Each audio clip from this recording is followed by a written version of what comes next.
अमेठी में रैली के दौरान नरेंद्र मोदी को काले झंडे दिखाए गए।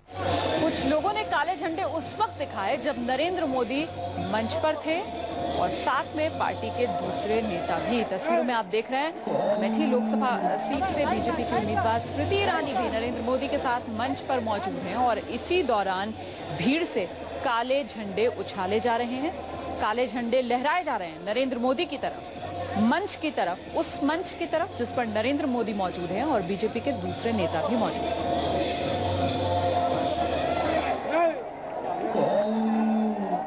हम सीधे रुख करेंगे, मेरे सहयोगी अशोक तिवारी इस वक्त हमारे साथ मौजूद हैं।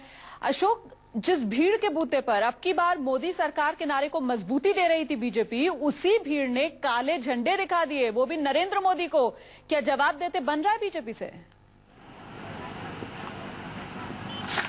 देखिए, बहुत बड़ा सवाल है आज नरेंद्र मोदी की जो अमेठी में आज रैली थी, जिसको लेकर के कई दिनों से बीजेपी तैयारियां कर रही थी। बीजेपी को इस बात की उम्मीद नहीं थी कि इस तरह की घटना उनके सामने आ जाएगी। आज जब नरेंद्र मोदी लोगों को संबोधित कर रहे थे, उसके बाद जब उन्होंने अपना संबोधन समाप्त किया तो आगे आगे लोग अभिवादन कर रहे थे। ठीक उस समय जो बीजेपी के कार्यकर्ता थे वो काफी उत्साह में आगे आ गए थे और उन्हीं की भीड़ में कुछ लोग थे जिन्होंने पास जाकर नरेंद्र मोदी को काले झंडे दिखाए, जैसा कि तस्वीरों में साफ देखा जा सकता है। इसी बात को लेकर जो यूपी बीजेपी के अध्यक्ष लक्ष्मीकांत वाजपेयी हैं, उनसे मैंने सवाल किया था कि इस विरोध को किस तरह से बीजेपी देखती है, तो उनका कहना था कि कार्यकर्ताओं में काफी उत्साह है और उत्साह के चलते लोग सामने आ गए थे और अगर इस तरह कोई प्रतीकात्मक विरोध हुआ भी है तो उससे कोई फर्क नहीं पड़ता है। क्योंकि बीजेपी की पूरे देश में लहर है, पूरे प्रदेश में लहर है, तो इस तरह के विरोध का कोई फर्क सामने नहीं आ रहा है, इसका कोई असर पड़ने वाला नहीं है। तो कुल मिलाकर ये कहा जा सकता है कि इस विरोध के बाद बीजेपी की तरफ से सफाई देने वाली कोई बात सामने नहीं आई है। हालांकि जिस तरह से बीजेपी को इस पूरे मामले को लेकर डिफेंड करना चाहिए था, अपनी प्रतिक्रिया देनी चाहिए थी, उस तरह की प्रतिक्रिया बीजेपी के सामने से फिलहाल नहीं आई है। लेकिन ये बीजेपी भी इस बात को समझ रही होगी कि जहां पर नरेंद्र मोदी होते हैं वहां पर कैमरे होते हैं और कैमरा हर तस्वीर कैद करता है। ऐसे में नरेंद्र मोदी को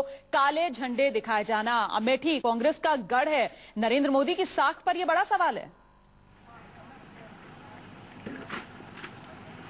जी बिल्कुल, बहुत बड़ा सवाल है। आज जब इसी बात को लेकर नरेंद्र मोदी जब मंच पे आए थे तो उन्होंने कहा था कि अमेठी से आखिरकार बीजेपी ने स्मृति ईरानी को उम्मीदवार क्यों बनाया, क्योंकि वो यहाँ के लोगों के साथ न्याय करना चाहते हैं, विकास करना चाहते हैं। इन्हीं सारे मुद्दों के बल पर करीब 1 महीने से स्मृति ईरानी यहाँ पर चुनाव भी लड़ रही है। लेकिन शायद बीजेपी और खुद नरेंद्र मोदी को इस बात का एहसास नहीं रहा होगा कि जब वो यहाँ पर आएंगे, इतनी बड़ी रैली को संबोधित करेंगे और जाते जाते उन्हें इस तरह से काले झंडे दिखाकर उनका विरोध किया जाएगा। तो कुल मिलाकर उनकी साख पर कहीं ना कहीं सवाल जरूर खड़े हो रहे हैं। चलिए, बहुत बहुत शुक्रिया।